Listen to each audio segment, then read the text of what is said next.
Balance sheet ನಿಮಗೆ financial statement ಆ ಒಂದು ಚಾಪ್ಟರಲ್ಲಿ ಕಂಪನೀಸ್ ಆ್ಯಕ್ಟ್ 2013 ಶೆಡ್ಯೂಲ್ 3 ಇದ್ರ ಪ್ರಕಾರ ನಿಮಗೆ ಪ್ರಾಫಿಟ್ ಆ್ಯಂಡ್ ಲಾಸ್ ಅಕೌಂಟ್ ಕೇಳ್ಬೋದು, ಇಲ್ಲ ಬ್ಯಾಲೆನ್ಸ್ ಶೀಟನ್ನು ಕೇಳ್ಬೋದು. ಸೆಕೆಂಡ್ PUC ಮತ್ತು ನಾವು BCom ಅಲ್ಲಿ ಇದ್ರ ಬಗ್ಗೆ ಸ್ಟಡಿ ಮಾಡ್ತಾ ಹೋಗ್ತೀವಿ.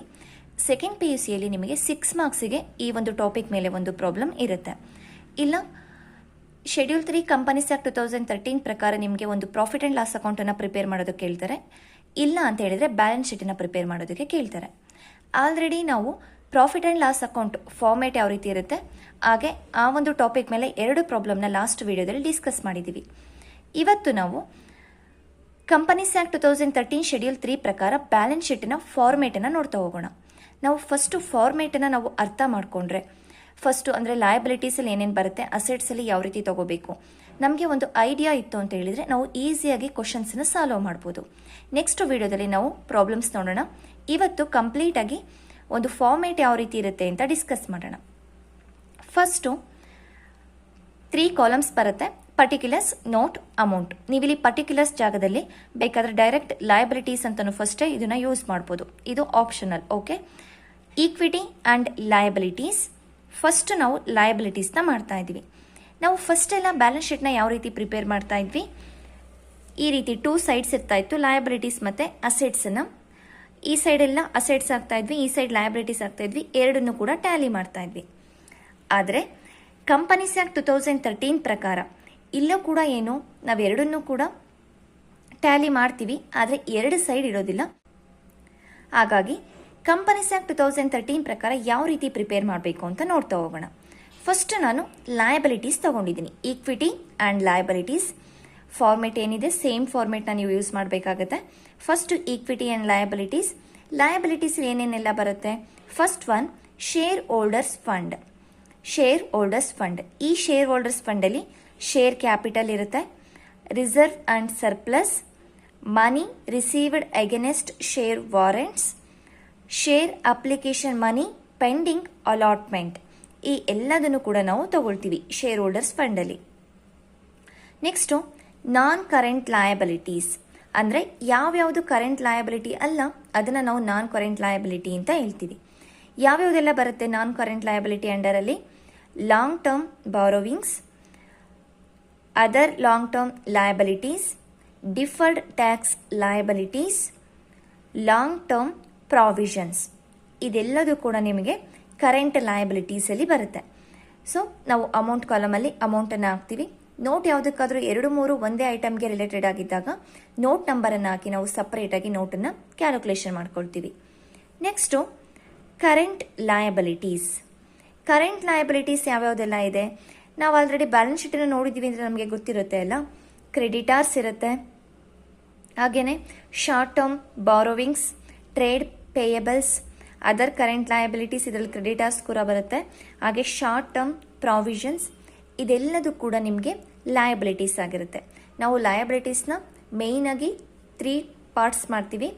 ಒಂದು share holders fund, non current liabilities and current liabilities. ನಮಗೆ ಗೊತ್ತಿರಬೇಕು 3 ಪಾರ್ಟ್ಸ್ ಮಾಡ್ತೀವಿ ಅಂತ ಗೊತ್ತಿರಬೇಕು. ಫಸ್ಟಲ್ಲಿ ಶೇರ್ ಹೋಲ್ಡರ್ಸ್ ಫಂಡಲ್ಲಿ ಯಾವ್ಯಾವುದೆಲ್ಲ ಬರುತ್ತೆ, ನಾನ್ ಕರೆಂಟ್ ಲಯಬಿಲಿಟೀಸಲ್ಲಿ ಯಾವ್ಯಾವುದೆಲ್ಲ ಬರುತ್ತೆ, ಕರೆಂಟ್ ಲಯಬಿಲಿಟೀಸಲ್ಲಿ ಯಾವುದು ಬರುತ್ತೆ ಅಂತ ನಮಗೆ ಗೊತ್ತಿರಬೇಕು. ಸೊ ಇದಿಷ್ಟು ಲಯಬಿಲಿಟೀಸ್ಗೆ ಆಯಿತು. ಆದರೆ ನಿಮಗೆ 6 ಮಾರ್ಕ್ಸಿಗೆ ಪ್ರಾಬ್ಲಮ್ ಇರೋದ್ರಿಂದ ಸೆಕೆಂಡ್ PUC ಅವರಿಗೆ ನೀವು ಎಷ್ಟೊಂದು ಭಯ ಪಡೋ ಅವಶ್ಯಕತೆ ಇಲ್ಲ. ಫಾರ್ಮೇಟನ್ನು ನೀವು ನೀಟಾಗಿ ತಿಳ್ಕೊಳ್ಳಿ. ಜಸ್ಟ್ ಅಲ್ಲಿ 6 to 7 ಐಟಮ್ಸ್ನ ಕೊಟ್ಟಿರ್ತಾರೆ, ಅಸೆಟ್ಸು ಲಯಬಿಲಿಟೀಸ್ ಎಲ್ಲದೂ ಸೇರಿ. ಹಾಗಾಗಿ ಜಸ್ಟ್ ನಿಮಗೆ ಲಯಬಿಲಿಟೀಸಲ್ಲಿ ಒಂದು 3 ಐಟಮ್ಸ್ ಬರ್ಬೋದು, ಅಸೆಟ್ಸಲ್ಲಿ ಒಂದು 3 to 4 ಐಟಮ್ಸ್ ಬರುತ್ತೆ.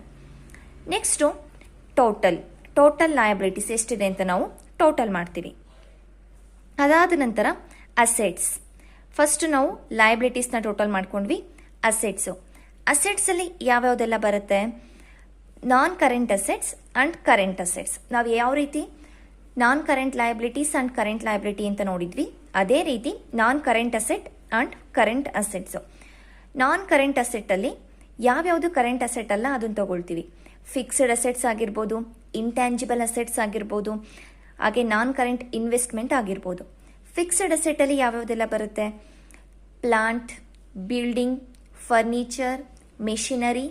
ಸೊ ಹಾಗೆ ಪೇಟೆಂಟ್, ಇಂಟ್ಯಾಂಜಿಬಲ್ ಅಸೆಟ್ಟಲ್ಲಿ ಗುಡ್ ವಿಲ್, ಪೇಟೆಂಟ್, ಕಾಪಿರೈಟ್, ಇದೆಲ್ಲದೂ ಕೂಡ ನಿಮಗೆ ಫಿಕ್ಸ್ಡ್ ಅಸೆಟ್ ಅಂಡರಲ್ಲಿ ಬರುತ್ತೆ. ಸೊ ಅದು ಕೂಡ ನಾವು ನಾನ್ ಕರೆಂಟ್ ಅಸೆಟ್ ಅಂತ ಟ್ರೀಟ್ ಮಾಡ್ತೀವಿ. ನಿಮಗೆ 1 ಮಾರ್ಕ್ಸಿಗೆ MCQ ಕ್ವಶನ್ಸ್ ಇದರಲ್ಲಿ ಕೇಳ್ತಾ ಇರ್ತಾರೆ, example for non current liability. ಆಗ ನೀವು ಯಾವುದಾದ್ರೂ ಒಂದು ಎಕ್ಸಾಂಪಲ್ನ ಬರೀಲೇಬೇಕು.